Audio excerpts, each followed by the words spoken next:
자, 그러면 데일리 힌트 여러분들이 기다리시는 IBK 투자증권 박근영 부장님 모셔보도록 하겠습니다. 어서 오세요. 네, 안녕하세요. 반갑습니다. 안경을 또 이렇게 쓰셨어요.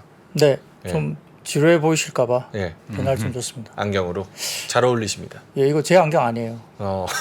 그 누구 안경입니까? 집사람이 이게 책 볼 때 예. 이렇게 보는 돋보기 아, 예, 몰래 훔쳐왔습니다. 혼나지 마시고요. 집에 오셔서 혹시 어지러우시면 빼셔도 됩니다. 예, 괜찮아요. 예. 어지럽지는 않네요. 예. 그러니까 근데 이제 사람들 자꾸 이제 피부 이야기를 많이 하셔가지고 좀 가려야 될 것 같아서 아하. 일단 한번 껴봤습니다. 알겠습니다. 자, 그러면 시장 동향부터 짚어주신다면요. 네, 코스피는 7.35포인트 상승 출발을 보였고요. 2,550포인트 수준으로 이제 출발을 했습니다. 외국인들은 샘물 매수를 출발한 가운데 기관 외국인 양시장 현물 매도 출발해서 굉장히 좀 경계하는 모습으로 이야기가 나왔고요. 반도체나 아이폰 부품주 그리고 자동차나 건설과 건설 기계 그리고 제약바이오와 조선해운 그리고 게임과 통신 등 강세 출발 속에 양자암호나 CCTV와 스마트홈 그리고 AI와 통신 장비 디지털 화폐나 밥솥 테마주들로 강세가 보였습니다. 이 개장 직후 거래가 한산한 가운데 기관이 코스피 200을 순매수 전환했지만 매수 규모가 제한적이었고 에코프로 그룹주 중심으로 2차전지 소재주 낙폭이 확대되면서 코스닥이 코스피 대비 상대적으로 부진한 모습을 아침에 보이기도 했습니다. 전반적으로 지수가 이제 굉장히 좀 횡보를 한 가운데 외국인이 코스닥 순매수 전환을 했고요. 2차전지 소재주 낙폭이 다소 좀 소폭 축소되면서 코스닥 상승폭이 어느 정도 이제 어느 정도 이제 좀 상승폭이 확대됐는데 코스피는 연기금 중심으로 기관 매수세가 들어오긴 했지만 그렇게 많이 들어오진 않았어요. 한 200억 정도. 네, 조금 들어왔습니다. 그래서 SK 하이닉스와 그다음에 조선해운 제약 업종이 상승한 가운데 코스닥은 반도체와 제약, 엔터 등을 상승해 보였고요. 2차 전지주는 주가 부담을 좀 지적한 보고서 영향을 받기도 했습니다. 그리고 코스닥은 8월 9일 이후에 상승 종목이 최다로 나왔기 때문에 상당히 좀 종목 수가 많이 올라왔다 볼 수 있는 상황이고요. 전반적으로 봤을 때는 외국인들은 코스피에서 화학과 철강, 전기전자, 유통을 매도했고 금융과 운수 장비, 운수 창고, 의약품 등을 매수했습니다. 코스닥에서는 반도체와 제약을 매수했고 2차 전지는 매도를 보였고요. 기관은 코스피에서 철강과 기계 이외의 대부분을 매수했고 코스닥에서는 반도체와 엔터를 매수했습니다. 원달러 환율은 위안화 강세 움직임과 연동되면서 1320원대 초반 정도로 하락을 했고요. 업종별로는 전일에 이어서 하나오션과 삼성중공업 등 조선주 강세에 운수 장비가 상승세 보였고 뒤이어서 SD바이오센서 급등 영향에 의료 종밀이 상승을 보였고 서비스업은 카카오나 네이버 등 인터넷주 중심으로 상승한 가운데 AI 디지털 교과서 개발 기대감 속에 일부 교육 관련주들이 급등세를 나타냈습니다. 반면 이제 음식료품과 유통업 등 소비업종들이 가장 부진했고 2차전지 밸류체인 부진 영향에 철강 금속과 화학이 각각 하락세를 보였고요. 코스닥에서는 외국인 순매수세 유입에 상승세를 보였는데 업종별로는 IT 소프트웨어라든지 제약, 오락 문화 강세 보고 특히 전자보안 테마 관련주들이 강세 뚜렷했습니다. 반면 일반 전기전자 약세였는데 근데 대부분 오늘 종목 수가 많이 오르긴 했지만 네. 특징은 테마성 종목들 테마들이 상당히 많이 움직이는 날이었다. 뭐 각종 테마들이 막 난립을 하면서 오히려 이제 어떤 섹터가 좀 주도해서 가기보다는 전반적인 테마가 굉장히 좀 난립한 하루였다 이렇게 볼 수도 있습니다. 네. 한마디 코멘트 해주실까요? 아니면 넘어갈까요? 넘어가시죠. 넘어갈까요? 네, 알겠습니다. 아이폰 15 출하량 전망치 유지 분석 등의 관련주 상승. 네, 전반적으로 오늘 아이폰 15 관련된 이슈가 우리들의 고민치죠. 뭐 대만 애널리스트고 애플 네. 관련된 이슈를 가장 빠르게 뭐 잘 전하는 뭐 한 명 중에 하나인데 오늘 이제 이 관련해서 이야기가 나왔습니다. 일단 뭐 여러분들에게 사진을 먼저 띄워주시면 트위터 내용인데요. 첫 번째 사진 좀 띄워주시면 네. 뭐 삼성 스마트폰 어쩌고 나오죠. 뭐 딱 그냥 한눈에 바로 들어오실 걸로 보입니다. 이 보시는 분들은 다 이렇게 한 번에 보실 수 있을 것 같은데요. 중요한 내용이네요. 네, 고민치에 따르면 아이폰 15 프로 맥스의 대량 출하가 이번 주에 시작한다라고 이제 이야기를 했고요. 또 고민치는 최근 출하량 예측을 줄인 다른 분석가들하고 다르게 8천만 대 정도 수준의 아이폰 15 출하량 전망치를 그대로 유지를 했습니다. 기존에 좀 줄어들 거다 이야기가 많았기 때문에 관련주들이 최근에 주가가 꽤 많이 빠졌었는데요. 그렇지 않다라고 이야기를 이야기를 한 겁니다. 그리고 올해 삼성 스마트폰의 출하량이 2억 2천만 대로 감소했기 때문에 애플이 하반기 아이폰 주문을 그대로 유지한다면 올해 아이폰 출하량은 2억 2천만 대에서 2억 2,500만 대 정도 도달하면서 삼성을 제치고 글로벌 최대 스마트폰 브랜드가 올해 될 것이라고 예상을 했습니다. 또한 이제 2024년에도 전체 아이폰 출하량이 2억 5천만 대에 도달하면서 아이폰이 삼성을 이길 것으로 전망했고요. 다음 사진 띄워주시면 그쪽 이야기가 나옵니다. 그래서 이 부분 관련해서 다음 사진 보시면은 뭐 그런 이야기들 쭉쭉쭉 흘러 나옵니다. 그래서 딜레이 되지 않는 거예요. 결국은 이런 부분들 좀 이야기를 한 것 같고요. 그다음에 이제 고명치에 따르면 애플이 아이폰 15 프로 맥스가 초기 출하량의 35에서 40%를 차지하는 것을 목표로 하고 있다라고 이야기를 했습니다. 다음 사진이 그 이야기 나오는 거거든요. 거기 보시면은 아이폰 뭐 15 프로 맥스가 아마 가장 비싼 아이폰인데 이게 이제 목표치가 35에서 40%까지 올라간다는 이야기를 저게 이야기를 담았죠. 현재 지난해 아이폰 14 프로 맥스 대비 이번에 아이폰 프로 맥스 15 시리즈는 14 프로 맥스 대비 10에서 20% 높은 출하량을 계획하거든요. 그러니까 가장 그 비싼 브랜드의 쪽에 출하량이 상당히 높아지는 것으로 이야기를 하고 있습니다. 그리고 이제 아이폰 15 관련된 프로 맥스는 잔망경 렌즈 카메라 이게 이제 폴디드 줌이거든요. 네. 폴디드 줌 관련해서 탑재할 것으로 추정되는데 이와 관련해서 이제 지금 폴디드 줌을 하는 것이 이제 국내 업체가 일부 이제 중소형수사 하나 있고 삼성전기도 이걸 관련주가 있는데 전기가 약간 오늘 공시 내용이 좀 뒤로 미루는 듯한 공시 내용을 대답을 했어요. 6개월 뒤에 뭐 이야기한다 했나 뭐 이렇게 하면서 살짝 좀 밀리는 불균 때문에 약간 좀 전기가 좀 좋지 않았는데 아무튼 뭐 폴디드 줌 관련된 부분에서 카메라가 탑재될 것이다였고 현재 3배 정도 수준인 광학 줌이 5배에서 6배까지 가능할 것으로 전망했기 때문에 오늘 뭐 LG 이노텍이나 뭐 LG 디스플레이, BH 등이 괜찮았습니다. 다만 이제 하나증권에서 이 관련해 가지고 IT 부품에 대한 평가를 어제 코멘트를 좀 낸 게 있는데 몇 가지 종목 관련해서 코멘트를 냈습니다. 삼성전기가 실적 발표를 통해서 하반기 실적이 현실화될 걸로 보는데요. 이미 중국 소비 불확실성은 주가에 이미 반영됐다라고 삼성전기에 관련된 부분들을 코멘트를 했고요. MLCC 실적이 작년 4분기 이후부터 바닥을 확인하고 분기별로 확장적으로 지금 매분기 증액 흐름이 유지가 되고 있고 기판 부분에서는 서버양 FC BGA 비중이 착실하게 확대되고 있다고 이야기를 했고 모멘텀이 뚜렷하지는 않지만 생성형 AI 관련된 수혜도 누리고 있기 때문에 현재 주가 레벨에서는 긍정적인 접근 방식이 삼성전기는 충분히 가능하다라고 평가를 했습니다.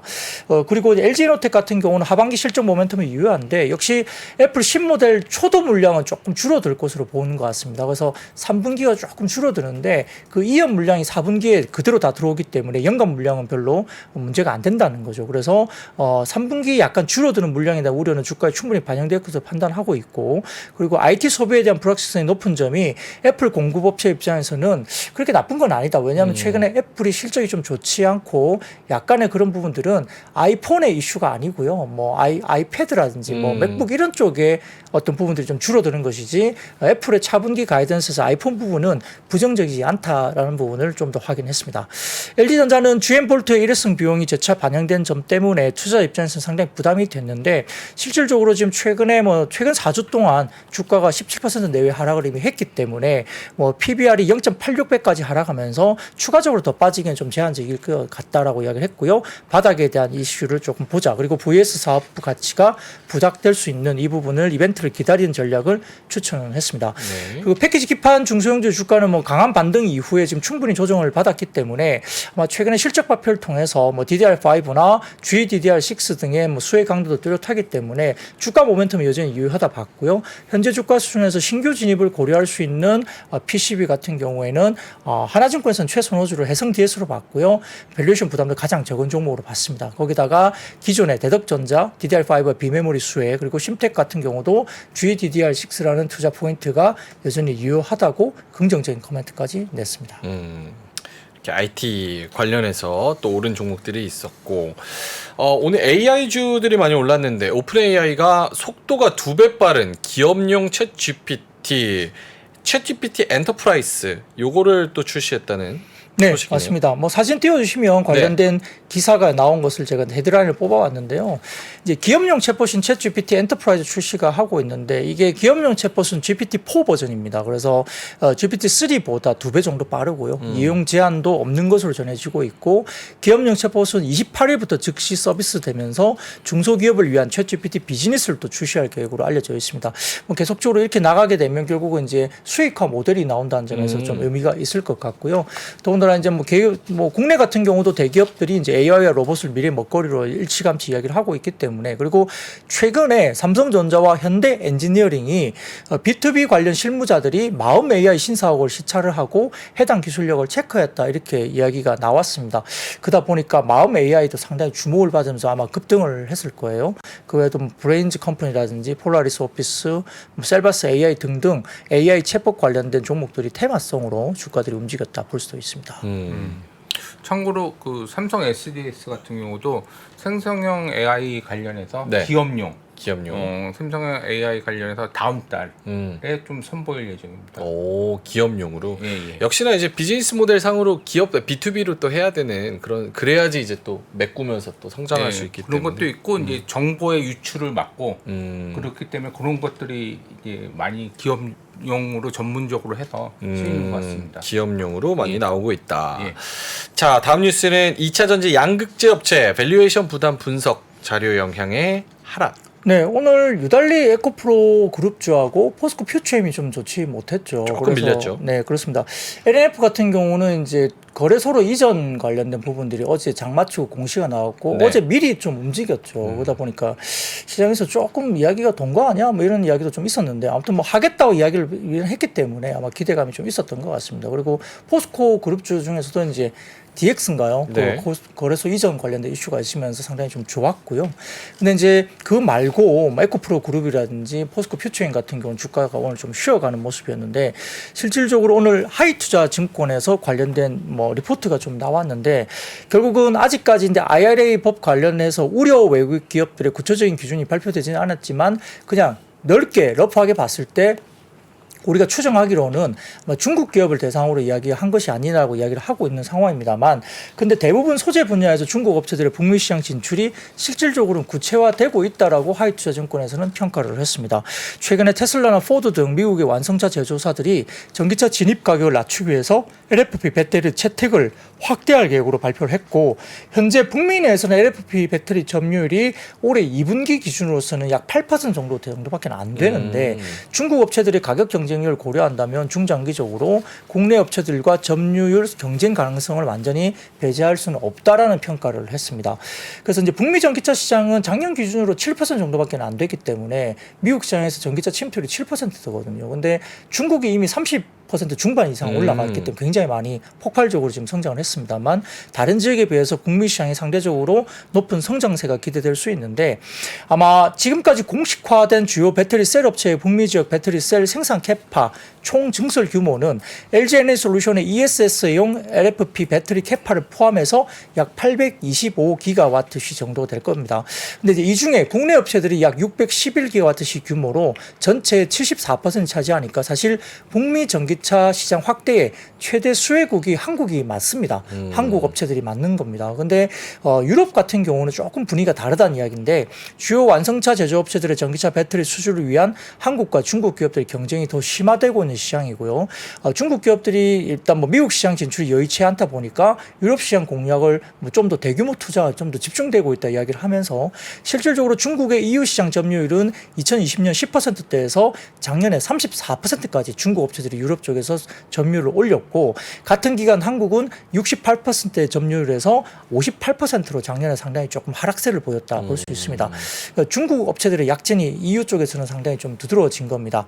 중국 업체들 가운데 CATL 점유율이 압도적이고요. 근데 LFP가 아닌 국내 업체들이 주력하는 삼원계 NCM 배터리 비중이 약 93% 정도로 집중을 NCM으로 유럽 시장을 점유를 하고 있는 거죠. 그러니까 이게 좀 약간 의미가 있다고 본 것 같고요. 57%가 하이니켈 양극재를 적용한 고에너지 밀도 제품이기 때문에 아마 국내 업체와 유럽에서는 좀 경쟁이 격화되고 있다라고 평가를 한 것 같습니다. 리포트 상에서는. 그래서 여기에 사용되는 양극재 주력 공급사가 전 세계 3원계 양극재 시장 점유율 1위 업체인 롬베이죠. 롬베이는 지난번에 우리나라에 공장 세우고 뭐 상장까지도 뭐 하고 싶다 이런 식으로 이야기했다고 제가 말씀드렸는데 뭐 그런 이야기고요.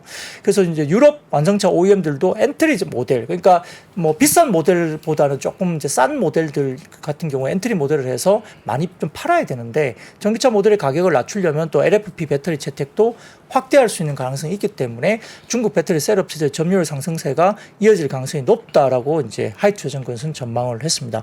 그러다 보니까 다소 조금은 양극재 관련해서는 조금 보수적으로 톤을 냈어요. 그러다 보니까 이제 밸류에이션 부분에 대해서 최근에 주가 가파른 상승을 보였던 2차 전지 업종들의 적정 가치에 대해서 본인들이 고민을 해봤는데 네.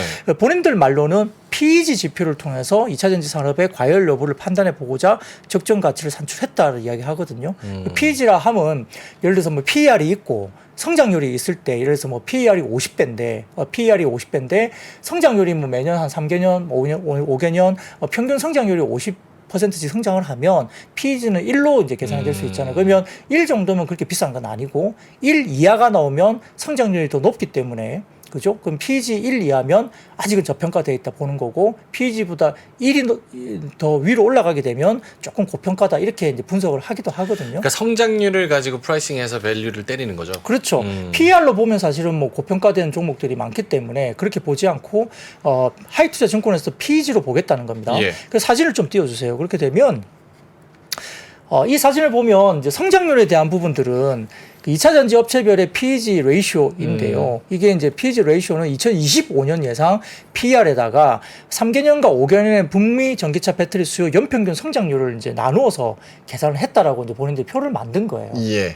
그래서 이제 이걸 평균적으로 때렸을 때 보면 대부분 다 뭐 참고로 25년 기준 PER 배수가 보면 양극재만 보시면 에코프로비움이 45.7배, 포스코 퓨처엠이 51배, 뭐 LNF가 그나마 15배 정도고 코스모 신재는 47.4배 이렇게 돼 있잖아요. 그러니까 대부분 PER로 보면 일단 너무 비싸게 나오니까 PEG로 보겠다고 봤는데 이제 다른 쪽이 보면 대부분 다 PEG가 평균 PEG가 뭐 셀업체 같은 경우는 1 이하입니다. 0.87 LG에너솔루션, 삼성 SDI가 0.47, 그다음에 SK 이노베이션이 0.23 이 정도 되거든요. 근데 양극재가 1.59, 뭐 에코프로 BM이, 포스코 퓨처엠이 1.78, LNF가 0.52 정도 좀 싸고요. 코스모 신소재가 1.65. 그러니까 1보다 높기 때문에 아마 하이투자증권 입장에서는 PEG 1이 초과된 양극재 쪽은 상대적으로 조금은 가격이 비싸다라고 평가를 한 것 같아요.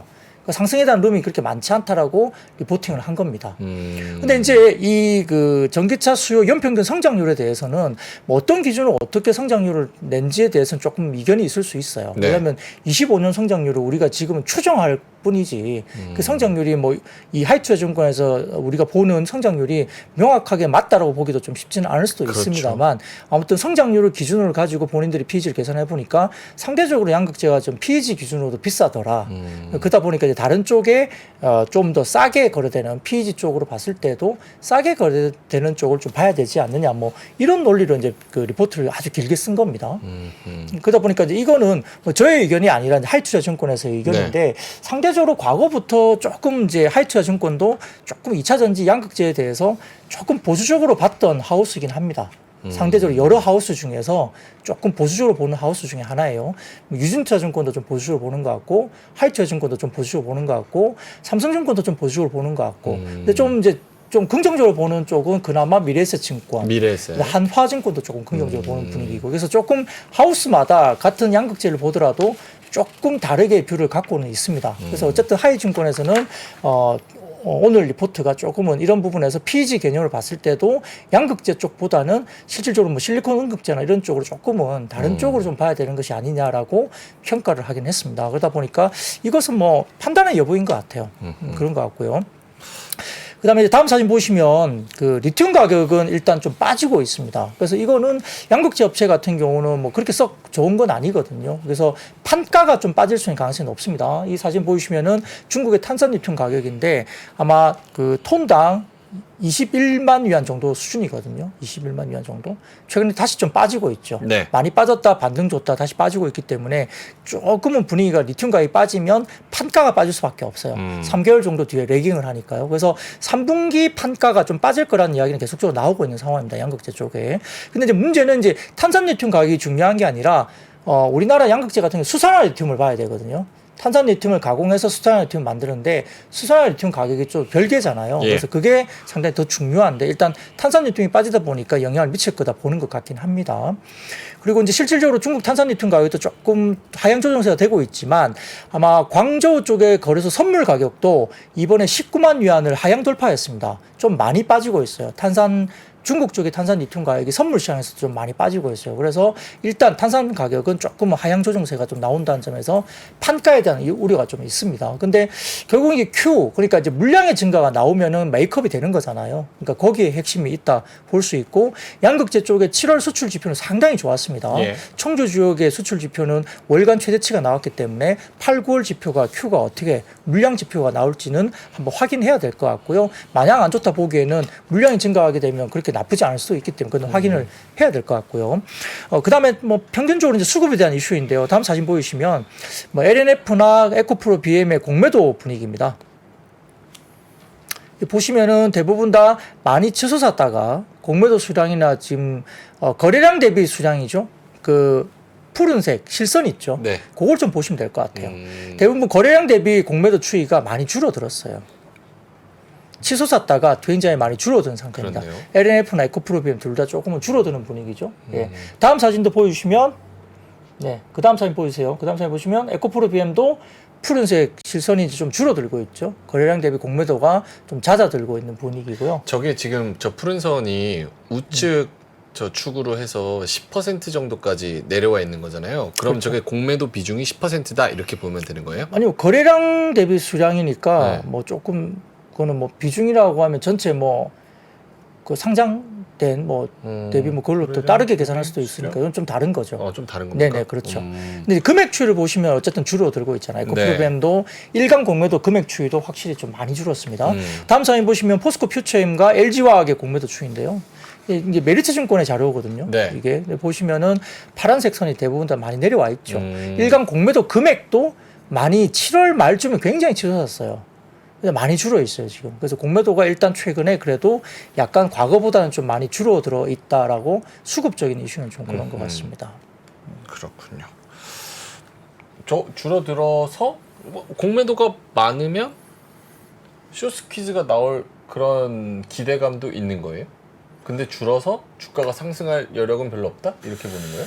근데 상대적으로 이제 그 공매도도 이제 그 액티브도 있지만 패시브도 많기 때문에 네. 시가총액이 커질수록 공매도가 좀 증가하는 경향이 있습니다. 그러니까 삼성전자도 공매도가 많은 게 우리나라 시가총액이 있어서 이게 이제 액티브로 공매도하고 아니면 저 롱석 펀드로 할 수도 있지만은 일반적으로 패시브로 거의 이제 거래량의 70%가 패시브 펀드이기 때문에 공매도도 그렇게 증가돼서 시가총액이 많을수록 공매도가 좀 증가하는 경향이 있고 에코프로에서 타겟으로 공매도 치는 것도 있지만은 시장의 대부분은 그런 식으로 공매도를 치기 때문에 이게 막 줄어들었다고 그래 아니 많아졌다고 그래서 소커버링이 갈 수 있는 그 여력이 있다는 것도 안 맞고 그러니까 서서히 하면서 어느 정도의 또 주가가 오르면은 또 소커버링이 들어오는 거고 뭐 그렇고 어느 순간에 외국인 매수가 확 들어오는 거는 그 이제 액티브로 했던 부분에 대해서 쇼커버링이 들어오는 거고 그렇게 보시면 될 것 같아요. 그래서 그 지표가 그 비중은 뭐 4% 5%에서 많지 않다고 하지만은 네. 올라갈수록 공매도 비중은 증가됩니다.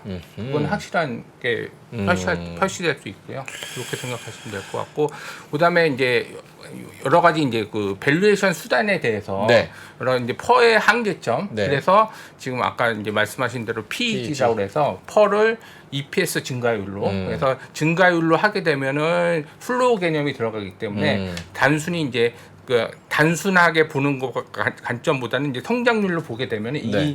이 지표가 PEG 지표가 EPS 성장률이 분모에 들어가는 거니까 이게 이제 고평가나 저평가를 더 그 성장주에 대해서는 평가할 수 있다라고 해서 미국에서는 많이 활용되고 있는 밸류에이션 지표입니다. 예.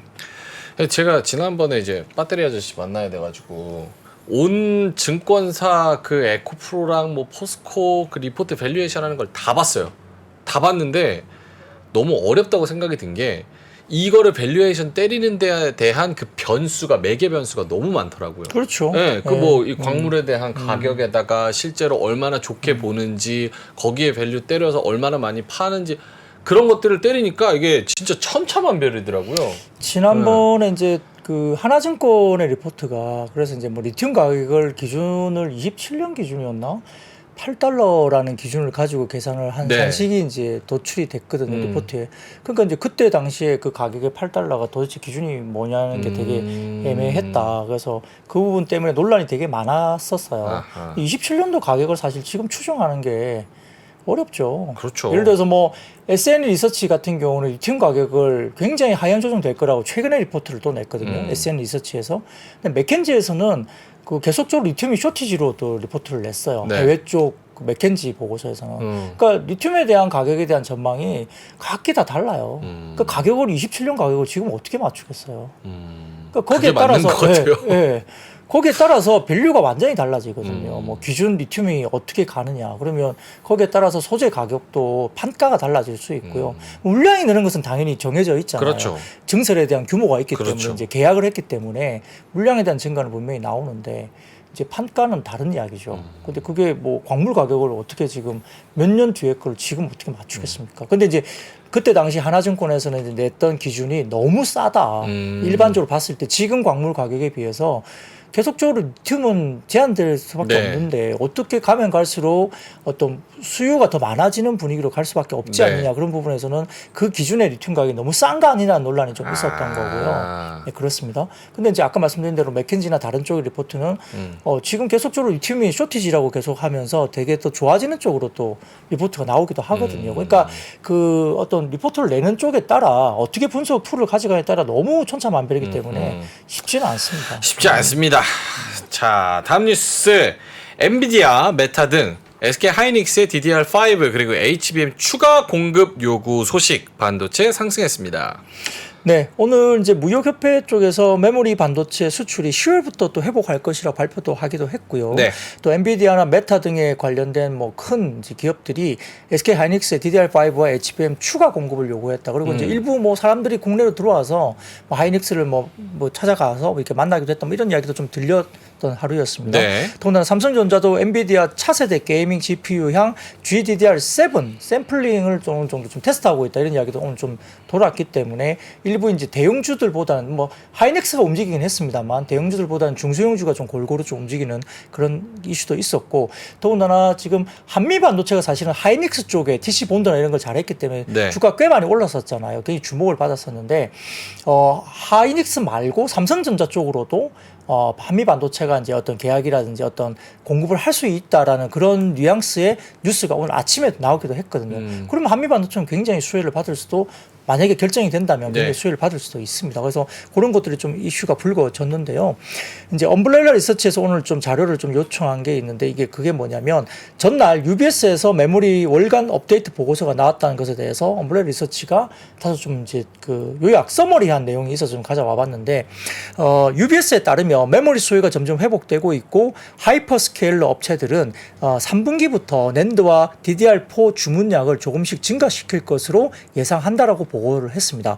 그래서 D램이 낸드보다 훨씬 상황이 좋은데 모바일 부분에서 아이폰 15 맥스와 프로 맥스의 D램 탑재량 상향이 되는데 6GB에서 8GB로 상향 조정됩니다. 그러니까 여기에 따라서 아마 수혜를 볼 거로 보는 것 같고 안드로이드 업체들의 LPDDR5 탑재량 증가 효과도 수혜를 받기 때문에 아마 D램 관련된 부분들은 상황이 훨씬 좋을 거다 이야기를 한 것 같고요. 결과적으로 UBS 쪽에서는 3분기에 D램은 블렌디드 기준으로 아마 전분기, 2분기 대비 5% 정도 상승세가 나올 것이다. 그리고 4분기에는 3분기 대비로도 10% 상승을 예상한다라고 평가를 했습니다. 낸드 같은 경우는 3분기 기존 예상치 플랫, 그러니까 이제 똑같은 이제 뭐 성장이 없는 플랫 상태에서 1% 플러스 성장으로 추정치를 소폭 상향 조정했고요. 4분기에는 오히려 5% 상향을 상당히 좀 강력하게 낸드 쪽도 나온다라고 UBS는 평가를 한 거죠. 결국은 외사들 그러니까 UBS처럼 외국계 증권사나 IB 쪽에서는 4분기 시장의 10월 이후부터는 DDR4 제품까지 포함해서 전반적인 제품 가격의 상승을 이미 예상하고 있고요. 엔비디아의 GH200 두 번째 버전이 HBM3E와 함께 2024년 2분기에 또 출시될 것임을 밝혔기 때문에 이게 HBM도 이제 2, 그다음에 네. 2E, 그다음에 3E 이렇게 이제 계속적으로 나가거든요. 2는 확장판. 뭐 그게 확장판의 이인지는 제가 확인을 못했습니다만 이제 어쨌든 그 다음 단계로 이제 하나씩 이렇게 업그레이드가 되는데 그렇게 불립니다. 그래서 네. GH200 두 번째 버전이 HBM3E와 함께 내년 2분기 정도에 나올 걸로 예상되고 있기 때문에 HBM3E와 DDR5의 가격 프리미엄도 유지되고 아마 AI 서버향 HBM과 DDR5의 중요도도 점점 높아지고 있고 수요가 계속적으로 지속될 것이다 이야기 나옵니다. 그래서 반도체 쪽도 여전히 이제 아주 중요하다는 이야기들을 하는 것 같고요. 근데 이제 우리가 보면 그러면 종목들 가운데 너무 분포가 많이 되어 있으니까 후공종단에 좋은 건 알겠는데 네. 이제 어느 쪽으로 또 포커스를 좀 맞춰야 되냐 이야기가 있는데요. 결국은 아직까지는 이제 상반기까지는 하이닉스가 주도를 했잖아요. 그리고 삼성전자는 HBM만 놓고 보면 다소 좀 후발주자입니다. 근데 물량으로 보면 하반기에는 삼성전자의 물량 모멘텀이 좀 더 크게 들어올 수 있습니다. 왜냐하면 AMD 쪽으로 나가는 물량이 있고요. 그 다음에 엔비디아 관련해서 2.5D 패키징 관련된 턴키 제한이 만약에 혹시 계약이 이루어진다면 네. 삼성전자의 물량 모멘텀이 훨씬 더 하반기에는 좀 강조가 될 수 있거든요. 주목을 받을 가능성이 높습니다. 그렇기 때문에 이제 다소 좀 캐파를 또 증설하려면 돈이 많이 들 텐데 하이닉스 같은 경우는 올해 같은 경우는 적자폭이 좀 크기 때문에 네. 캐파 증설과 관련된 부분에서 이제 규모의 경제를 이룰 때 결국 돈의 힘에 따라서 지금 하이닉스 같은 경우는 상대적으로 캐파 관련된 양산 일정이나 이런 부분에 대해서 삼성전자보다는 조금 불리한 환경일 것 같다는 이야기도 좀 있어요. 물론 뭐 그렇다고 해서 하이닉스가 못한다는 건 아닙니다만 올해 적자폭이 좀 크기 때문에 다소 조금 상대적으로 여유가 있는 삼성전자가 캐파 쪽에서 좀 빠르게 대응을 좀 할 수 있는 환경이 아니겠느냐 이런 이야기가 나오고 있고 또 HBM 뭐 여러 가지 패키징 투자 관련해서도 후공종 장비주 위주로 큰 수혜가 될 텐데 하반기에 말씀드렸던 뭐 AMD향 4분기 이후에 삼성전자 하죠. 엔비디아 쪽에 턴키 요청을 했는데 엔비디아가 지금 TSMC 쪽에서 지금 COWOS 그러니까 칩 온 웨이퍼 온 서브스트레이트 네. 이걸 거예요. 그 관련된 뭐 캐파가 지금 모자란다. 그러다 보니까 대응이 안 되니까 삼성 쪽으로 조금 돌릴 수 있다 물량을 이런 이야기가 나오기 때문에 결국 그러면 삼성전자 쪽의 모멘텀이 하반기에 좀 강화가 될 수 있습니다. 그래서 이제 삼성전자가 주가 가기보다는 그 밸류 체인에 있는 하단의 장비나 삼성전자 쪽으로 조금 비중이 있는 중소형 주주를 조금 찾아보는 것도 하나의 방법일 수 있겠습니다. 알겠습니다. 요게 자동차 오늘 또 올랐는데 도요타 일본 공장 12개 시스템 문제로 가동 중단 소식. 네, 맞습니다. 뭐 사진 띄워주시면 로이터 통신입니다. 이게 네. 장중에 나왔는데요. 도요타 쪽에 일본 공장 12개가 시스템 문제로 가동 중단 소식이 나왔습니다. 그래서 뭐 자동차가 급등한 건 아니고요. 일단 이 소식이 전해지면서 자동차 업종 자체가 뭐 부품사들 포함해서 대부분 이제 경쟁사다 보니까 토요타가 굉장히 좀 중요한 경쟁사잖아요. 한국 자동차 업체 네. 입장에서는. 그래서 이런 이슈가 나왔고 뭐 확실하게 이거 관련해서 다른 뭐 추가적인 어떤 뭐 분석 자료나 이런 게 장중에는 제가 아직 못 봤습니다. 이거 관련해 가지고 어떤 영향이 있는지 뭐 이런 이야기가 제가 못 봤어요 아직까지는. 그래서 어떤 코멘트가 조만간 나오겠죠, 그죠? 그래서 그 부분을 한번 제가 확인해서 다시 말씀을 드릴 텐데 아무튼 이런 이슈가 나오면서 자동차가 완성차, 엔드 그다음에 일부 부품사들도 좀 괜찮았고요. 현대차보다는 기아가 조금 더 상승폭은 좀 장중에 컸던 것 같아요.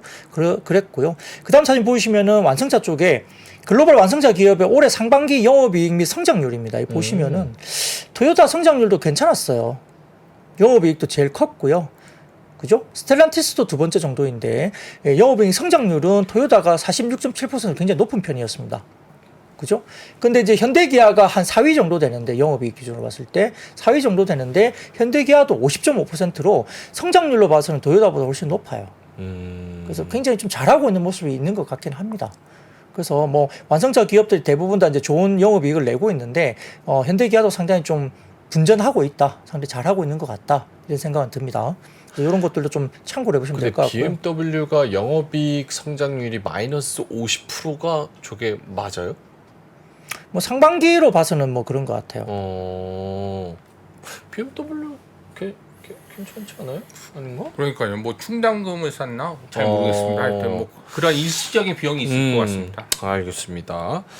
자, 그리고 요거 오늘 좀 많이 올랐던데 윤 대통령 저출산 정책 발표 등의 출산 장려책, 엔젤 산업 상승, 결혼 안 해도 애 낳으면은 뭐 혜택 주겠다 뭐 이런 얘기도 있었던 것 같아요. 예, 뭐 일단 굉장히 좀 우리나라 같은 경우도 이거는 굉장히 예민한 정책이잖아요. 특히 이제 뭐 경제적인 이슈 때문에 뭐 아이를 좀 낳는 것을 기피하거나 애국하려고 애 낳냐 뭐 이런 얘기도 그리고 있으니까. 출산율이 어쨌든 OECD 국가 중에 우리가 뭐 거의 하위권에 뭐 있다 뭐 이런 최하위권이죠, 예, 최하위권. 그렇기 때문에 좀 예민한 정책인데 뭐 사회적으로 이제 아이를 키울 수 있는 환경을 만들어 주는 게 되게 중요한데 이게 워낙 복잡 다난하기 때문에 뭐 어떤 하나의 정책만 갖고 해결되기는 정말 어려운 이슈입니다.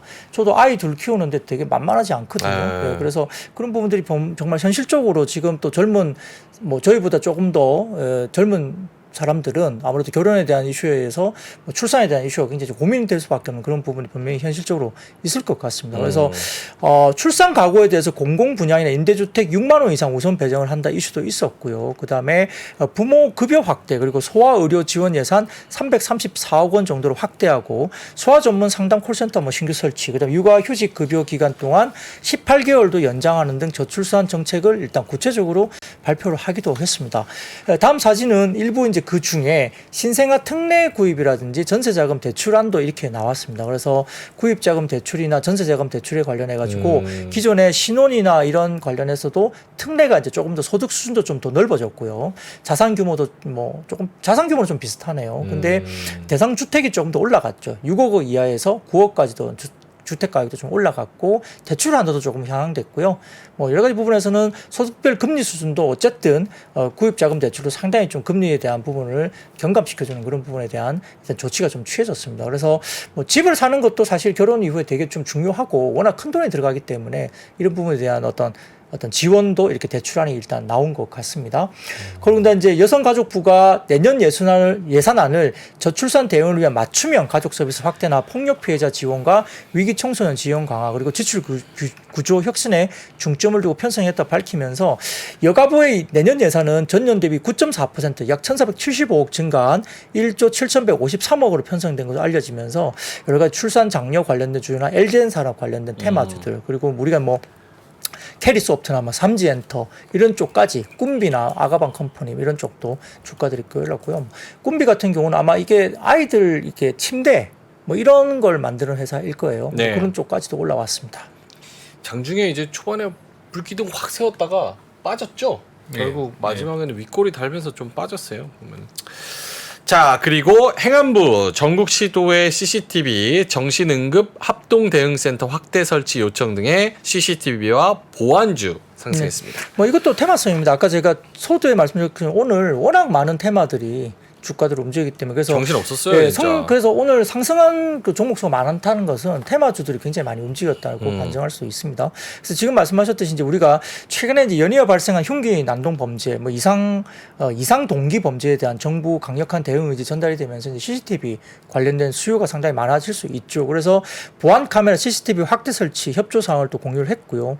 뭐 둘레길 진입로 등의 범죄 취약 시설의 CCTV 확대 설치 그리고 안심 골목길과 같은 범죄 예방 환경 설계 사업 이게 이제 CPTED라는 사업인데 확대해 달라고 요청했다 이야기를 했고요. 정신질환자 위험 행동에 대해 신속하게 대응할 수 있도록 정신응급 합동 대응센터 시도라든지 여러 가지 시나 시도 경찰 간 협조 이런 부분에서 전국적으로 확대 설치하겠다 이런 이야기 나왔기 때문에 CCTV나 스마트홈 이런 관련주들이 또 주가가 움직였으니까 이것도 사실은 뭐 테마성으로 볼 수밖에 없습니다만 아무튼 CCTV 물량 자체가 많아진다고 하면 네. CCTV 업체들은 일단 뭐 매출 단위 올라올 수 있는 그러니까. 부분이 있기 때문에 어느 정도 영향은 있다고 볼 수는 있겠습니다. 네. 또 다른 테마 한번 가볼까요? 네, 역시 테마주입니다. 오늘도 이제 국내 연구진이 삼각격자 구조의 자석 물질에서 세계 최초로 양자 상태 발견을 했다는 소식에 관련주가 올라왔습니다. 이게 이제 양자 뭐 이쪽인데 잘 모르겠어요, 저는. 삼각격자 구조 자석 물질에서 세계 최초로 양자 상태 발견을 했대요. 네. 저도 잘 모르겠습니다. 네, 그렇다고 합니다. 네. 그래서 이제 이 그 키타 F 모델이라고 하더라고. 이게 근데 이게 뭔가를 들어보니까 양자 시스템에서 가장 낮은 에너지 주인을 가지는 바닥 상태를 해석적으로 구할 수 있다고 보는데 이 바닥 상태는 오류가 없는 양자 컴퓨터에 활용할 수 있다라고 알려졌습니다. 쉽게 이제 이렇게밖에 안 되는 거예요. 그러니까 오류가 없는 양자 컴퓨터에 활용할 수 있는 뭐다 이렇게 생각하면 될 것 같습니다. 근데 이게 기술적으로 정말 가능한지는 저도 사실 기술적으로 잘 모르겠습니다. 기존의 키테프 모델은 벌집 구조를 가진 물질에서만 나타났다고 하는데 이번에 이 벌집 구조가 아니라 삼각격자 구조에서도 확인된 것이라고 이제 발표가 된 거거든요. 그래서 삼각격자 구조를 가진 물질이 양자 상태를 가질 때 다양한 양자 현상이 나타날 수 있는 것은 이론적으로는 알려져 있었지만 실제 물질에서 구현한 건 이번이 처음이다라고 설명했다고 합니다. 저도 이제 기술적으로 좀 이해가 안 되는데요. 이런 것들이 나오다 보니까 이제 양자 암호 테마가 상승세를 보였고 여러 가지 부분에서 사실 좀 요즘에는 뭐 우리가 초전도체나 양자 암호나 뭐 이런 맥신. 것들 맥신이나 정말 처음 들어보는 이야기들이 너무 많아가지고 공부를 하기도 너무 어렵고요. 네. 한계가 있습니다. 그래서 테마성으로 그냥 인식을 하시면 될 것 같습니다. 아니 공부는 할 수 있는데 공부를 해서 한 이틀 뒤에 이해하면 주가가 이미 벌써 다른 테마로 가 있어. 예. 그러니까요. 예. 와, 근데 이제 쉽지가 좀 않습니다. 궁금한 거는 네. 어떻게 관련주를 알까요, 사람들은? 진짜 궁금하네요. 예, 이런 기사가 나오고 이런 이야기들이 기사화되잖아요. 네. 근데 어떻게 관련주인 걸 알고 주가가 이미 뜰까요? 알려주세요. 두 분 전문가시니까 이런 거 하면은 이런 거를 이렇게 퍼뜨리는 뭐 이렇게 뭐 그런 사람들이 있어요? 이런 게 간다 아니면 이미 시세를 준 다음에 사람들이 나중에 사후 분석으로 찾나? 그래서 지난번에 이제 김영렬 센터장님하고 이제 방송 이제 마감 방송 했을 때 네. 이거를 사고 싶은 사람이 기사를 쓸까요? 팔고 싶은 사람이 기사를 쓸까요? 아, 이런 그 얘기 했었었죠. 이야기를 한번 했었잖아요. 그걸 뭐 생각해 보시면 알겠죠. 아하, 알겠습니다. 어쨌든 이런 양자 상태 테마가 또 있었다는 거. 자, 그리고 오늘 교육부가 AI 디지털 교과서 개발 지침 발표하면서 관련주들이 또 올라갔습니다. 네, 이건 이제 뭐 정부의 발표였기 때문에 네. 뭐 어느 정도 의미가 있는 발표이긴 했습니다만 뭐 인공지능 디지털 교과서 개발 가이드라인 공개했다. 이게 2025년도에 도입된다고 합니다. 그래서 지난 6월에 발표한 AI 디지털 교과서 추진 방안의 후속 조치로 알려졌는데요. 이게 뭐 학생 학습 성취나 이런 개인정보 보호 규정과 국가 데이터 전송 규칙 등 뭐 데이터 보안 정책이 담겼다고 언급했는데 뭐 각각의 이제 개발 지침에 따라서 뭐 그 교과서라든지 아니면 뭐 학습지 개발하는 회사들은 아마 AI 디지털 교과서 개발에 돌입한 것으로 알려져 있고 이 관련해서도 학습지도 여기에 뭔가 맞춰줘야 되겠죠. 그래서 유연한 AI 기능 확장을 위한 핵심 서비스 구현을 위해서 뭐 클라우드 기반의 웹 서비스 형태로 또 개발될 것으로 보이는 것 같고 개발사는 자체적으로 학습 데이터를 수집하고 저장하기 위한 체계를 갖춰야 된다라고 평가를 했습니다. 그러다 보니까 이제 이런 것들 갖춰야 되니까 뭐 개인별 학업 성취도 분석이나 컨텐츠 추천이나 이런 것들이 계속적으로 될 것 같고요. 진단 평가, 인지 영역과 관련된 정보나 학습 시간, 태도 등에 대한 데이터도 국가 데이터 허브로 전송된다고 알려져 있습니다. 그러니까 뭔가 시스템 구축을 해야 되는 건 맞는 것 같아요. 25년도에는 이게 도입된다고 하니까요. 그러다 보니까 뭐 교육계가 일단 이 부분에 맞추어서 가야 되고 교육부가 24년도 예산안을 95조 6,254억 정도로 편성을 했다라고 발표를 했기 때문에 대규모 이제 교육 관련된 재정을 편성을 했지 않습니까? 그렇기 때문에 아마 교육주 관련 쪽이 좀 주가가 움직인 걸로 보이는데요. 막연한 건 아닌 것 같긴 합니다. 네. 정부가 어떤 디지털화 부분에서 뭔가 이런 부분에서 이제 직접적으로 도입을 하는 부분이고 예산안 편성을 했기 때문에 어떤 뭐 교육주나 이런 쪽은 조금 영향을 있을 수도 있다고 볼 수 있습니다. 오늘 그 정부에서 네. 그 내년도 예산안을 발표하면서 각 항목마다 그래서 아까 말씀하신 대로 테마도 있었고 네. 그런 부분들이 있었고 또 이제 방산 쪽에서도 방산 그 지금 2.5% 예산안을 확정했기 때문에 네. 그 전보다는 아주 적게 거의 긴축 재정을 쓰는 건데 그 중에서 집중해서 좀 늘어나는 거, 뭐 AI라든지 뭐 바이오라든지 방산이라든지 그래서 그런 것들이 좀 주목받았던 것 같아요. 아, 여기에 집중한다, 여기 키운다, 예산 더 쓴다 이런 것들. 네, 그러니까 다른 예산은 좀 축소되는 것도 있는데 그 중에 이제 2.5%면 적으니까 네. 거기서 집중돼서 이제 예산안을 하는 부분들 그래서 그게 오늘 주식시장에서 좀 주목받았던 것 같습니다. 뭐 말씀하신 거 조금 더 추가적으로 내년 국방 예산 4.5% 증액 소식에 관련주가 또 올랐습니다. 네, 이것도 사진을 띄워주시면 오늘 희한하게 또 정부가 발표한 정책들이 너무 많이 쏟아졌어요. 좀 전에 이제 말씀드린 거 이외에도 지금 이제 정부가 12대 국가 전략 기술에 대한 내년 5조 원 투자 소식도 있었기 때문에 OLED나 뭐 자율주행, 그 다음에 우주항공이나 보안 이런 것들도 오늘 정부 정책이 또 나오기도 했거든요. 그와 더불어서 국방 예산 관련된 증액 소식도 또 나왔습니다. 오늘 그러니까 정부가 발표한 오늘 정책이 굉장히 많이 쏟아졌고요. 이 느낌이 어떤 느낌이냐면 연초에 이제 새로운 대통령 취임하고 연초에 올해 어떻게 하겠다 이런 거 정책 쏟아내시 오늘 정책 수가 굉장히 많았습니다. 정부가 발표한 내용들이 아까 엔젤 산업부터 포함해서 마찬가지고요. 그래서 사진을 좀 띄워주시면 이렇게 국방 예산 추이인데요. 정부가 내년도 국방 예산안을 올해 본 예산 대비 4.5% 증액을 한 59조 5,885억 원을 편성을 했다고 합니다. 방위력 개선비는 올해보다 5.2% 증가한 17조 7,986억 원, 그리고 전력 운용비는 4.2% 늘린 41조 7,899억 원으로 각각 편성이 됐다고 하고요. 네. 이게 이제 정부 예산안의 총 지출 증가율이 5.1%에서 2.8%로 대폭 하향 조정이 됐거든요. 그러니까 정부 예산안의 총 지출 증가율은 2.8%로 대폭 하향 조정이 됐는데 반대로 국방 예산 증가가 4.5% 증액이 된 거예요. 네. 그러니까 국방 예산 쪽에 굉장히 많이 증액이 퍼센테이지가 굉장히 많이 늘어난 겁니다. 그러다 보니까 이런 부분에서 좀 의미가 있었다는 거죠. 그러니까 아까 말씀드린 대로 2017년도 이후에 국방 예산 증가율이 정부 총지출 증가율을 초과한 것은 이번이 처음입니다. 거의 한 5, 6년 만에 처음으로 정부 총지출 대비 국방 예산 증가율이 훨씬 높게 나온 것이 한 6년 만에 처음이라고 하거든요. 그러다 보니까 조금 의미가 있는 겁니다. 그래서 이제 금일 국무회에서 의결된 내년도 국방 예산안은 한국형 삼축 체계 고도화와 인공지능, 유무인 폭합 전투 체계 구축 등 북한의 핵미사일이나 뭐 여러 가지 미사일 위협에 따른 대응 역량 강화, 뭐 초급 간부 복무 여건 개선을 위한 사업 추진 등에 초점이 맞춰져 있다. 이렇게 발표가 되면서 일단 그 방위비 관련된 쪽의 증액이 의미가 있게 나오면서 국방 관련된 쪽 이런 부분들 관련주가 상승을 보였다 볼 수 있습니다. 근데 사실 국방 예산 그 늘어나는 거는 우리나라뿐만 아니라 전 세계 국방비 증감률을 얘기를 해보니까 작년에 그 증감률 늘어난 거, 증가율이 역대 최대로 레코드를 기록했다 이런 게 있어가지고 방산 쪽도 계속 이런 뉴스가 있을 것 같은. 그렇죠. 지금 이제 나토 기준인가요? 지금 GDP 대비 2% 이상 방위비 해라 이런 뭐 규정 권고안이 있거든요. 네. 근데 유럽 국가에서 대부분 그런 걸 지금 지키지 못하고 있죠.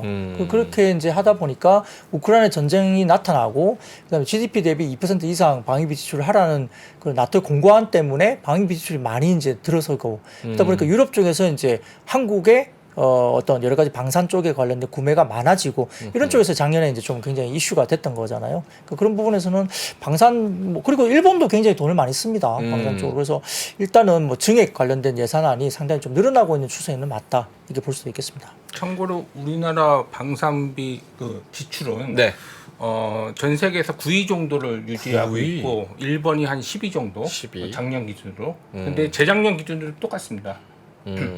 그리고 우리나라는 GDP 대비 2.5%를 항상 넘게 지출을 하기 때문에 그 GDP 대비 항상 어떻게 한 20년 동안 그렇게 넘게 지출하고 있습니다. 다 아시겠지만 남북이 대치하고 있기 때문에 한 번도 국방비 증가율이 그러니까 증가 안 한 적이 없습니다. 그래서 뭐 어쨌든 그런 특수한 상황 때문에 뭐 그렇게 되고 있습니다. 근데 실제로 뭐 우크라이나 뭐 저기서 뭐 전쟁 난다 그러고 대만 뭐 리스크 올라간다 그러고 막 이런 얘기가 나오니까 이제 방산 뭐 국방 예산 올라간다 무슨 뭐 어디 무기가 잘 팔린다 이런 소식 나오면 주가는 올라서 좋기도 하면서 불안감이 더 큰 약간 그런 느낌 좀 그런 게 있습니다. 자 그리고 마지막으로 중국 정부가 초전도체, 그래핀 등 첨단 재료 산업화 추진 소식에 관련주가 또 올라갑니까? 네, 그래서 이건 뭐 사실 뭐 국내 이슈는 아닙니다. 뭐 초전도체 관련된 부분은 국내는 좀 사그라든 이슈잖아요. 뭐 일부 이제 뭐 검증단에서는 이거 좀 아닌 것 같다 이야기가 나오면서 좀 사그라들었던 어떤 테마였는데 네. 갑자기 또 오늘 언론에서 이제 중국의 공업 정보 화부, 그러니까 공업정보화부라는 중국 쪽에 어떤 그런 뭐 부서가 있는 것 같습니다. 그리고 국무원 국유자산감독관리위원회라고 있다고 합니다. 그쪽에서 공동으로 제1차 첨단 재료 산업화 중점 발전 지도 목록을 발표했는데 첨단 재료 산업화를 추진하면서 결국 이번에 중점 발전 지도 목록에 초전도체나 그래핀 등 15개 소재가 또 포함된 게 알려졌습니다. 그 뉴스가 나오다 보니 갑자기 잠잠했던 초전도체 관련주들이 또 갑자기 급등세가 나타나는 그런, 그리고 이제 그래핀까지 같이 테마가 움직이는. 그러니까 이렇게 아까 제가 말씀드렸지만 오늘은 여러 테마들이 같이 막 이렇게 막 정신없어요. 동시다발로, 그리고 말씀드렸듯이 오늘은 정부 정책이 굉장히 많이 나왔습니다. 엔젤 관련된 부분 포함해서 아까 뭐 OECD 자율주행 포함, 국방 관련해서 이슈도 있고 등등등등, CCTV 관련된 뭐 여러 가지 것들까지 정부 정책이 너무 많이 나왔기 때문에 관련주들의 굉장히 테마성이 움직이는. 그러니까 이게 뭐냐면 주도 섹터가 당장 눈에 크게 띄지 않는다는 없으니까. 거죠. 예. 뭐 확 힘을 받아서 쫙 당기는 주도 섹터 없다 보니까 각각의 어떤 종목들의 어떤 활발한 수익률 게임이라 그럴까요? 시장에 대한 그런 어떤 분위기가 좀 형성되고 있고 8, 9월은 조금 쉬어간다는 분위기인 것 같아요. 시장은 전반적으로 좀 쉬어간다. 그래서 틈새에서 굉장히 종목별의 어떤 이슈를 가지고 모멘텀 플레이를 하는 수익률에 대한 어떤 흐름들이 상당히 좀 강하게 유지가 되고 있다 볼 수도 있겠습니다. 9월까지 드셔요? 8, 9월 정도는 조금 쉬어갈 여지가 있어 보인다는 이슈들이 좀 많이 있는 것 같아요. 지수로는 그렇습니다. 지수로는. LK99 우리 건데 그렇죠? 예? 우리 거잖아요. LK99 초전도체. 예. 우리 건 중국 교수. 알겠습니다. 자, 그러면 오늘 시장 이렇게 뉴스와 종목과 산업 이슈들을 통해서 정리를 해봤고요. 우리 박근형 부장님은 여기서 보내드리도록 하겠습니다. IBK 투자증권 박근형 부장님이었습니다. 고맙습니다. 감사합니다. 고맙습니다. 외환위기 오는 거 아니에요? 금융위기 오는 거 아니에요? 이런 질문들을 좀 굉장히 많이 받았었습니다. 탐욕이 되게 강했을 때 위험자산으로서의 극단적인 쏠림이 나타나고 공포감이 극에 달했을 때 안전자산으로서의 극단적인 쏠림이 나타나거든요. 과거의 일이 미래에 똑같이 일어난다 이건 아니지만 그때 당시에 위기 상황에서는 어떤 공통점들이 있었는지를 보면서 우리가 대비를 하는 방법도 고민해 볼 수 있고요. 과거를 제대로 이해하는 순간 위기의 실체가 드러납니다. 오건영의 현실 경제 이야기를 서점에서 만나보세요.